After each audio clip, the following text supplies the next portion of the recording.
I've decided to do something new, fun, and interesting, everyone. Break down the Wigfrid Rework animation for all the tidbits of lore that I can. And you know what? We start with an absolute bombshell that hits within but 2 seconds into the short. The Chronicle headline reads, "Tragedy in San Francisco. Many still missing after devastating earthquake." And this alone can not only help us establish a bit of a timeline of things, it gives us a terrifying look into just how powerful the true powers of those in the constant really are. But I'm getting ahead of myself here. Let's make sense of how this one headline connects this short to almost every single storyline from this universe. For you see, this earthquake in San Francisco they're talking about is actually a darn near direct reference to the real-life San Francisco earthquake of 1906, an event of 7.9 plus magnitude and one that unfortunately saw the lives of more than 3,000 people end.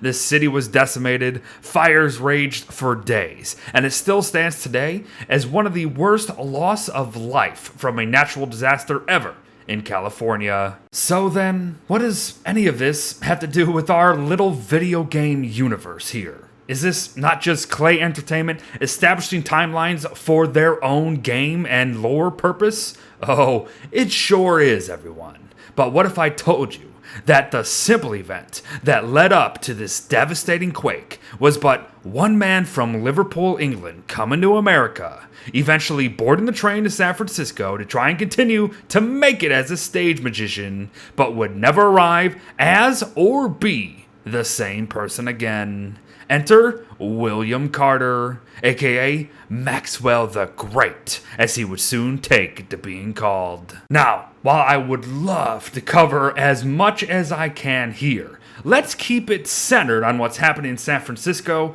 and why William even boarded a train to the city at all. For you see, William was in debt to the wrong crowd, it seems, and was drowning from his performances not doing so well in New York City. So, after his brother Jack Carter, the father of Wendy and Abigail, mind you, sent him a postcard saying that he had gone west, it looks like William took that as an opportunity in more ways than one. But as fate, or better yet, the powers of them would have it, both the train and William Carter would never arrive in San Francisco. The train had crashed right through a passing circus wagon at the Old Mill Crossing, a place where 3 other events of similar nature had taken place prior to this fateful day. Coincidence? Of course not. Because would you believe it, this is the exact moment, place, and time where William Carter is not only declared missing of the world and practically pronounced dead, he finds what we know as the Codex Umbra. Again, there is a lot of other in-between lore to be talked about, but we'll do that another day, because it wouldn't be until roughly a year later before the rest of our story here today actually picks up again, as it is then when William Carter has not only finally become Maxwell the Great, he would also be looking for a female assistant to aid him in his act, and this would end up being Charlie, the woman we know as the nightmarish queen of the Nightmare Throne now. With the help of his supernatural dark magic and currently oblivious assistant in Charlie, Maxwell would continue his act for yet another year before the crap truly hit the fan. Oh, and yup, he has finally made it to and is now living in an apartment in none other than San Francisco, everyone. Again, perhaps one day we will dive super deep into all the lore here alone, but we gotta keep it on the events leading up to the city being destroyed and all in context of the Wigfrid Rework. So, let's do it. Because Charlie would no longer be just the oblivious assistant who wanted nothing more than to please the main event. For on April 17th, 1906, she would not only attempt to visit a then recently absent Maxwell at his apartment, but discover just how lost her partner Maxie truly was. She wouldn't find who or what she was looking for. But Maxwell wasn't far. He'd somehow been transplanted into his own photograph on the wall, and that is where he had been for these last several days. Charlie would, however, stumble her way into Maxwell's secret room beyond the fireplace, where he had kept the codex and all of his other dark incantations. Not only that, though, Charlie would soon see how these dark arts had taken hold of her partner's mind, and she would find all sorts of worrying scribbles on the wall that had been carved in instead of just purely written. Words like them, enough, and more often than not, her very own name. This troubled her greatly, so she ran from the place with Maxwell's garb in hand, not only leaving behind a hat of her own, but also a broken Maxwell himself. Both broken in their own right. The two would just miss another chance to meet again. But even though Charlie looked to mend whatever wounds were there, it was already too late. Not only would that night be their final act together, Maxwell was just too far gone, and they had them both where they wanted.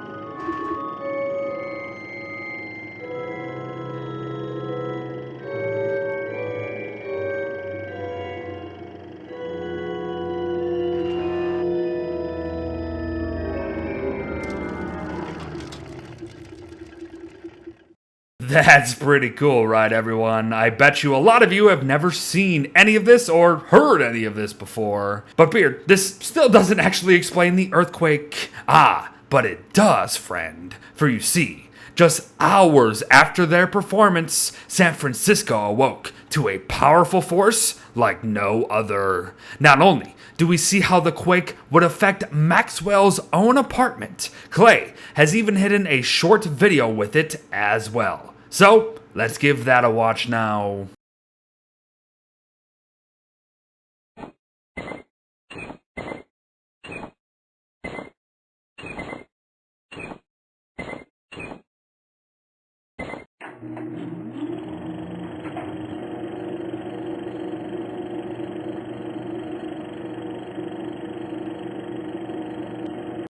And it is obviously no coincidence that the M in intermission is as it is. In the middle, part of it's faded, some of it's dark, you get the picture. But the cherry on top, everyone, is this scene right here, with none other than a shadow watcher from the Constant peering over the damage in the real world. This right here leads us to two conclusions in my mind, perhaps. Number one, Maxwell drawing from and relying on the power of the Codex too much for far too long led to the powers within and those who created it to seep in to the real world slowly but surely, causing this otherwise would-be natural disaster. Or they, yes, that they, use said event to mask their doings in bringing two of the most familiar beings with knowledge of them into the Constant,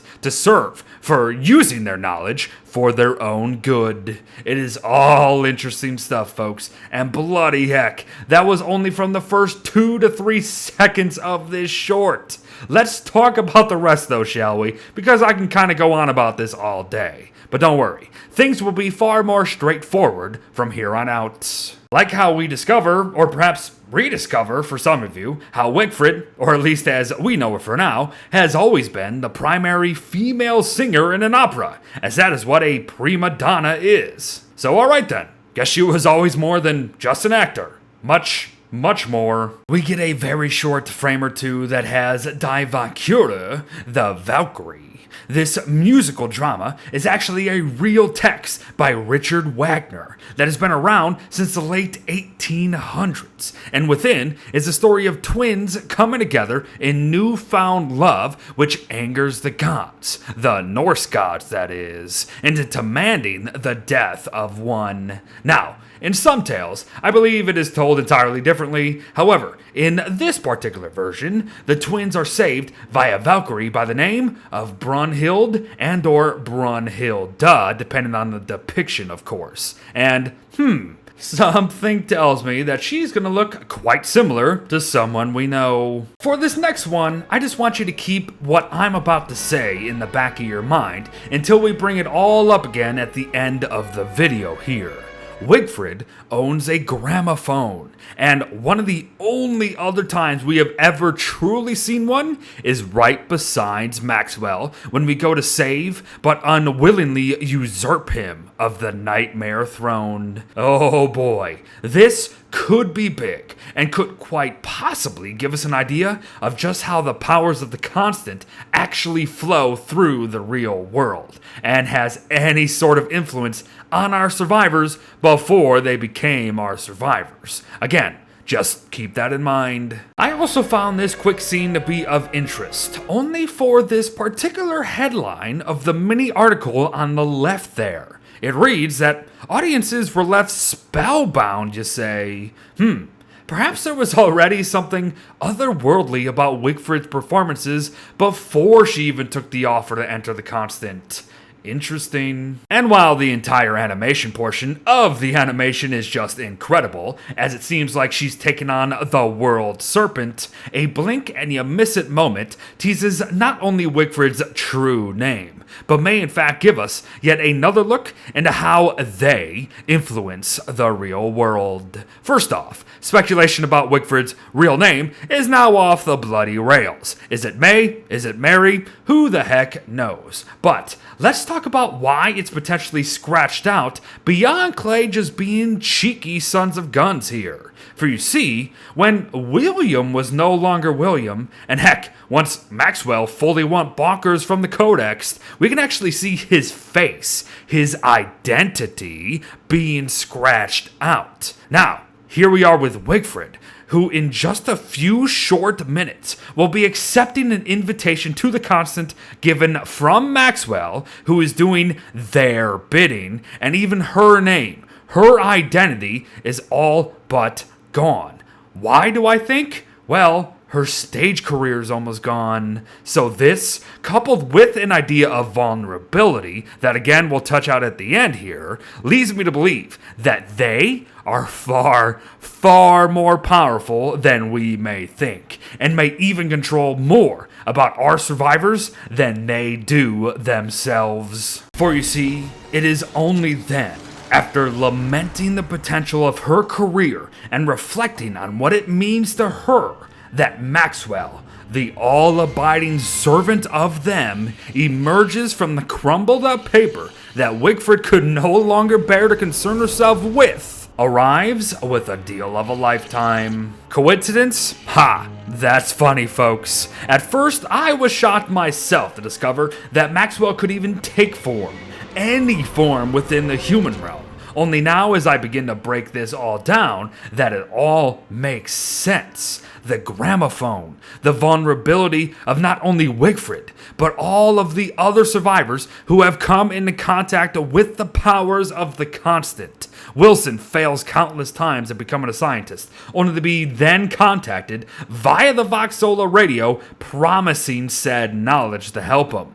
Winona and her want to build and fix things unknowingly repairs a portal to her own demise. Warley loses his grandmother, and guess what? He also owns a gramophone of all things. Only the third one seen by us ever. Oh yes, everyone. It is all more connected than you already know. And this acceptance, this handshake, would change this wannabe Viking vocalist forever. Then, be it but weeks or even months later, as piles of what could very well be fan mail litters her front porch, the next headline to hit the streets but seals the fate of not only our once well-renowned stagecraftian, but all those who have fallen to the Constant's call. We can't say for certain the date and time of Wigfrid's demise. However, we have a pretty darn good idea now.